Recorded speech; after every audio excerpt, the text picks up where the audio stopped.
հայտնի է, որ կռիվը ներս եւ դրսի թշնամու կռիվը ոչ թե մեր կաթողիկոսի դեմ է, ոչ թե մեր սրբազանների դեմ է, այլ կռիվը հայ առաքելական եկեղեցու դեմ է։ Եվ լռել, չխոսել այդ մասին կնշանակի չարին բանանը, սատարը եւ ոչ թե բարը։ Մեր վեհապարները շատ հայրենասեր, շատ ազգին նվիրված,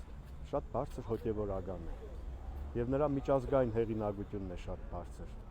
Նույնը կարող եմ ասել նաեւ մեր սրբազանների համար։ Եվ այսօր մեր սրբազաններն իրենց պատվարժան ձևով կարողանում են իրենց խաչը տանել, հայտնի է, որ քաղաքական բանդարգության մեջ են իրենք։ Վաղը երբ մենք Խավարանում լինենք, այնտեղ երկու դուռ հաստատ գիտեմ, որ կա։ Իսկ անտարբերների համար արդյոք երրորդ դուռ կա։ Այս մասին պետք է խորհել։ Անտարբեր լինել, երբ երգիր ենք տալիս, անտարբեր լինել, երբ եկեղեցին ենք վտանգում, չի կարելի։ Ի վերջո մենք յուրաքանչյուրս պատասխան ենք տալու եւ այդ պատասխանը մենք պետք է ունենանք մեր մեջ։